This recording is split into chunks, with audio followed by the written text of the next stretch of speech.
Boa noite para você. Hoje, terça-feira, 5 de janeiro. Bem-vindos ao Band Cidade desta noite. Estamos ao vivo na TV e também com transmissão simultânea nos canais digitais da TV Band Vale. Você vem com a gente até às 7h20 da noite. Imagens ao vivo agora de Campos do Jordão, na Serra da Mantiqueira, nossa Suíça brasileira. Faz 19 graus na cidade neste momento. Confira agora os destaques desta edição.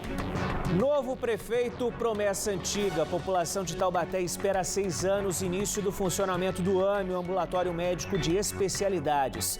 Quem depende da saúde pública no município reclama da demora para inaugurar as instalações. Prefeito José Saldi promete avaliar o problema. Prefeitura de São José dos Campos define data para a retomada das aulas presenciais. Famílias vão escolher se mandam ou não os filhos para a escola. Em Ubatuba, a Defesa Civil faz vistoria em áreas atingidas pela chuva. Mais de 100 pessoas seguem fora de casa. Ministério da Educação libera a consulta de locais de prova do Enem e estudantes se preparam para a maratona de vestibulares durante este mês. E ainda, usuários do Poupa Tempo reclamam da demora no atendimento presencial e problemas no aplicativo. O Band Cidade segunda edição já está no ar.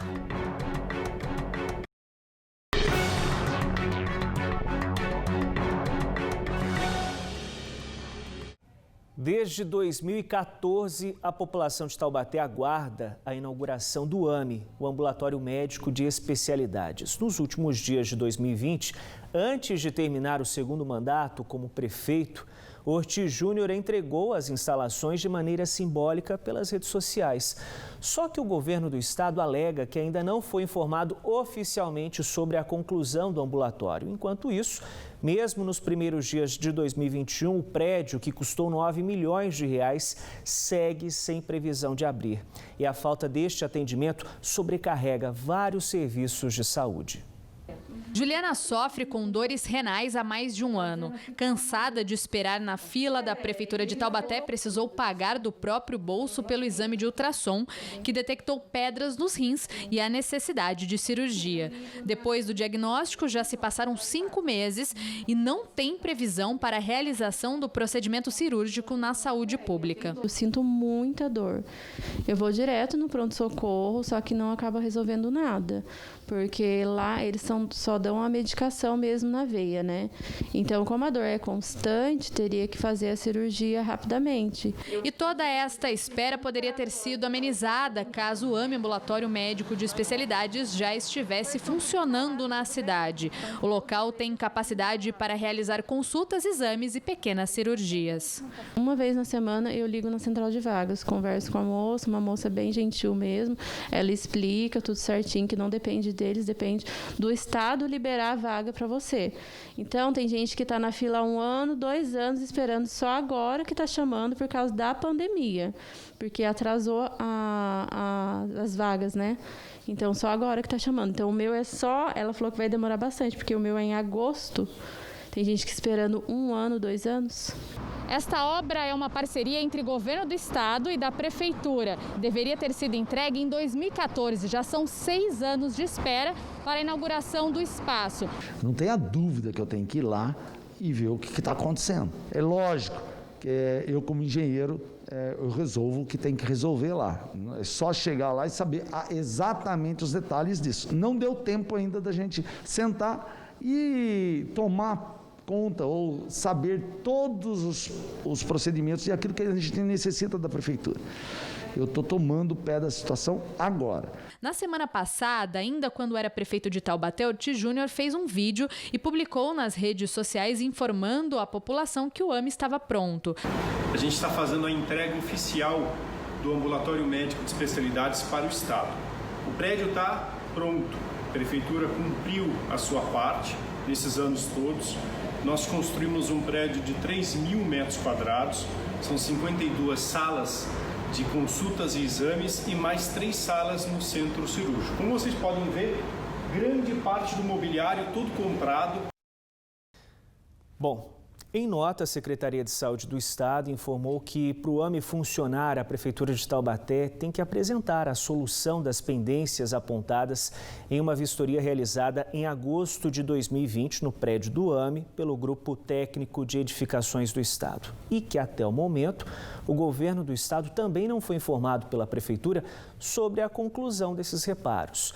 Já sobre a Juliana, que disse em nossa reportagem ter pago pelo ultrassom, já que o AME ainda não está em atendimento, a prefeitura informou que há 670 pessoas na lista de espera por essa cirurgia.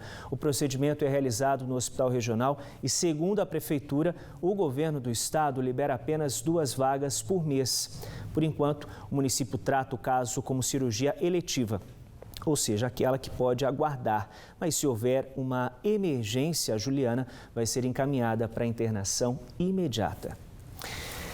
Em São José dos Campos, a Secretaria Municipal de Educação prepara as unidades de ensino para a retomada das aulas a partir do dia 8 de fevereiro. Inicialmente, as famílias vão conseguir optar pelo retorno presencial ou não dos estudantes. Entre 35% e 70% dos alunos poderão voltar às aulas, dependendo da classificação da região no Plano São Paulo. Informações com Marvin Pinho. Inicialmente, o retorno às aulas no dia 8 de fevereiro não será obrigatório. As famílias vão poder decidir pela presença do aluno em sala de aula. Esse retorno segue as diretrizes do Plano São Paulo, ou seja, nas fases vermelha e laranja, as salas vão contar com a presença de até 35% dos estudantes. Na fase amarela, 70% e na fase verde, 100%. Segundo o secretário de Educação e Cidadania de São José dos Campos, cada escola vai atender uma demanda e uma necessidade diferente, por isso pode haver mudanças nesse processo. Nas próximas semanas, nós vamos divulgar, a Prefeitura vai divulgar através da Secretaria Municipal de Educação, um plano de retomada das aulas, onde nós vamos detalhar o revezamento na entrada dos alunos, o revezamento na saída, o funcionamento e o protocolo para, por exemplo, o uso de sanitários, para a execução da merenda, do lanche, o horário de início das aulas, o horário de término das aulas. Então, nós vamos tomar todos os cuidados para que a gente consiga viabilizar ganhos pedagógicos de aprendizagem e de convivência para os alunos e respeitando os protocolos. E como parte do projeto de recuperação, os alunos devem ter aulas aos sábados. O projeto Recupera deve ter início ainda no primeiro trimestre do ano. Marvin Pinho para o Band Cidade. Equipes da Prefeitura de São José dos Campos iniciaram esta semana os trabalhos da primeira análise de densidade larvária do ano na cidade, o levantamento necessário para avaliar a infestação do mosquito Aedes aegypti. O município segue com as vistorias até o próximo dia 22 deste mês. Quase 18 mil imóveis devem ser vistoriados em todas as regiões da cidade para este primeiro levantamento. Na última ADL, realizada no ano passado, a cidade alcançou índices considerados aceitáveis pelo Ministério da Saúde. 451 casos de dengue foram registrados em São José dos Campos em 2020, sem mortes. Ubatuba, no litoral norte, decretou situação de emergência devido às fortes chuvas que castigaram a cidade nos últimos dias. 125 pessoas continuam fora de casa. Os moradores foram levados para 3 abrigos montados pela Prefeitura. Hoje, a Coordenadoria Estadual da Defesa Civil enviou 2 equipes para vistoriar casas em 12 áreas da cidade. Os bairros mais afetados foram Taquaral, Tancredo e Olga Gil. Até agora, só 3 famílias retornaram às casas. O calor continua na região, apesar das chances de chuva que insistem durante esta semana. Os detalhes da previsão do tempo com a Desirê Brant, da Somar. Oi, Desirê, boa noite. Olá, muito boa noite. Boa noite também a todos que nos acompanham. Por causa de áreas de instabilidade e o calor que tem feito durante as tardes, mais uma vez o dia termina com pancadas de chuva no estado de São Paulo, inclusive no Vale do Paraíba. Amanhã, a quarta-feira, será mais um dia típico de verão no Cone Leste paulista. O sol estará presente, vai fazer calor e vai chover no fim do dia. A próxima madrugada terá mínima de 19 graus em Taubaté e à tarde vai fazer 32 graus. A partir da quinta-feira, a chuva fica mais volumosa e mais abrangente, mas ainda assim o calor continua porque o sol vai aparecer durante as manhãs. Então, mesmo com uma chuva mais expressiva, o calor deve continuar com as máximas ainda em torno dos 30 graus. São José dos Campos, a mesma condição. É chuva na forma de pancadas, especialmente no fim do dia, e amanhã à tarde vai fazer 32 graus. O prefeito José Saldi se reuniu nesta manhã com representantes da SPDM, responsável pela gestão do Hospital Municipal Universitário de Taubaté, para cobrar explicações sobre a morte de 2 bebês neste fim de semana. Após o encontro, o Saldi falou com a imprensa sobre o assunto. Vamos ver. Só nesses 2 dias, 2 crianças morrem. Né? E aí, mesmo esse índice baixo, eu não quero isso para nenhuma criança. Você imagina uma mãe que espera seu filho, já deixa o quarto montadinho para ele e de repente a criança não chega. Isso me choca, seja uma criança, não quero que aconteça isso. Agora, acontece menos ainda pelos números dela, porque realmente vão nascer lá em Pinda, aqueles que têm condições. Isso não dá para aceitar. Em nota, a assessoria de imprensa da Prefeitura informou que as 2 crianças mencionadas pelo prefeito nasceram com doenças graves no fígado. Uma tinha 2 anos e estava internada desde julho do ano passado e a outra, de 1 ano e 10 meses, internada desde o mês passado. Ainda, segundo a nota da Prefeitura, as crianças receberam todos os tratamentos e as famílias também tiveram assistência. No caso dos nascimentos, segundo a Prefeitura, de 2.780 partos realizados em 2020 no HMUT, 29 crianças estavam na morte em razão de patologias congênitas ou falta de pré-natal. Um criminoso da lista dos mais procurados de São José dos Campos foi preso no estado do Mato Grosso do Sul. Ele estava foragido há mais de 10 anos. Os detalhes com a repórter Caroline Rossazzi. Oi, Carol, boa noite para você. Depois de tanto tempo, então, a polícia conseguiu localizar esse criminoso, né? Boa noite, Baldim. Boa noite a todos. Pois é, o homem de 42 anos foi encontrado na cidade de Aparecida do Taboado, em Mato Grosso do Sul. No ano passado, a investigação em São José dos Campos identificou que ele havia fugido para lá e acionou a polícia local. O crime que o homem é acusado foi um latrocínio que aconteceu em 2006, quando ele e um parceiro mataram uma jovem de 24 anos durante um assalto no bairro Interlagos, na zona sul de São José dos Campos. Desde 2008, havia um mandado de prisão aberto contra ele, quando ele passou a ser considerado foragido. A Delegacia de Investigações Gerais, a DIG, chegou a divulgar o nome dele em uma lista com os criminosos mais procurados da cidade. O homem foi condenado a 31 anos de prisão em regime fechado. Ele deve cumprir a pena em um presídio local, lá em Mato Grosso do Sul mesmo. Baldim.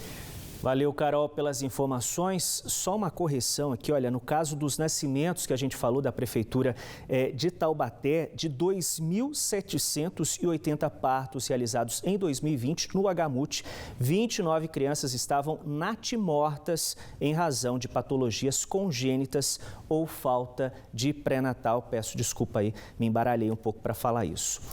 No dia 17 deste mês, quase 6 milhões de estudantes vão prestar as provas do Enem.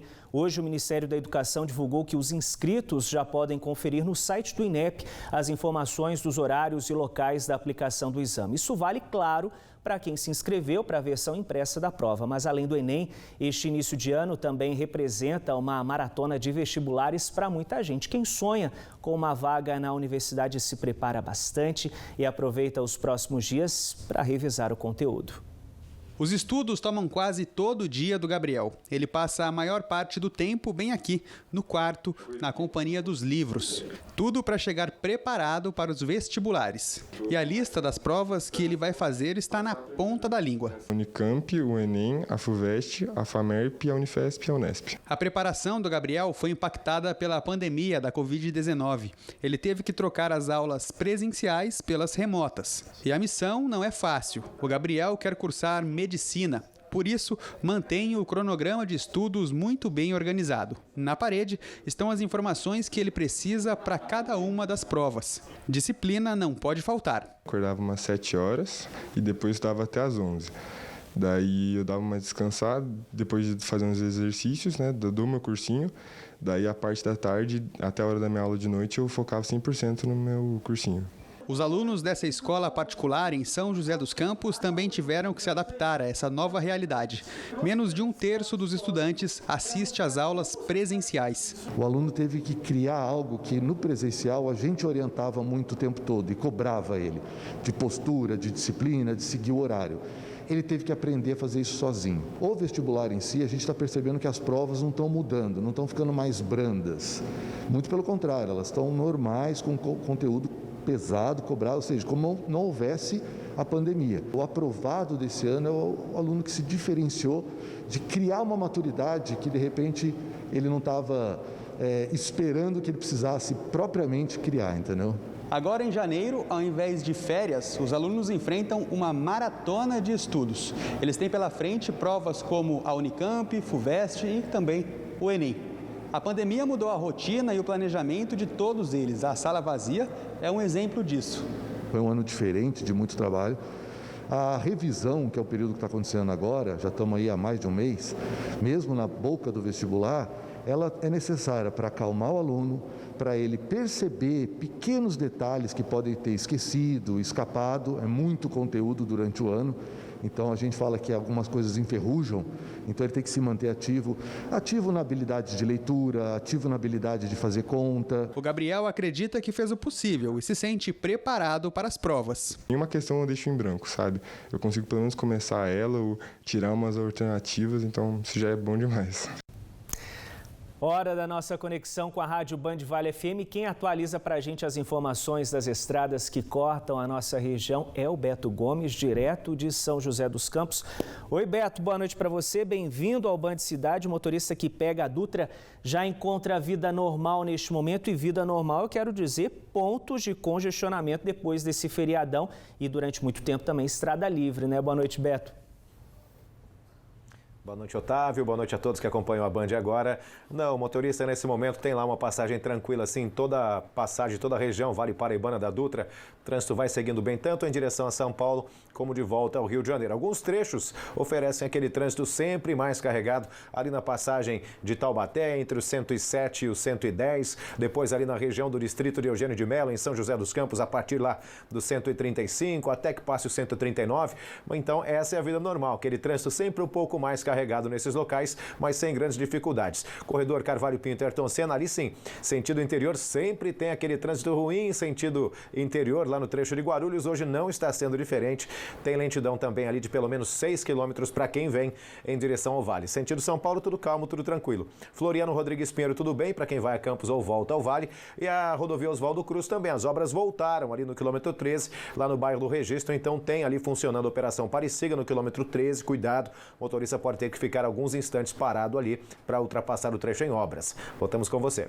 Essas obras que estão dando dor de cabeça, né, Beto? Já era para ter sido entregues, né? Valeu, Beto, pelas informações, viu? Em instantes, um papo sobre saúde no Band Cidade. Por ano, 20 novos casos de hanseníase são descobertos em São José dos Campos. Este mês, as autoridades de saúde se mobilizam para incentivar a descoberta precoce da doença. Imagens ao vivo neste momento de Caraguatatuba, no litoral norte. Os termômetros registram 26 graus na cidade. Hora certa para você, 7 horas e 8 minutinhos. Até já.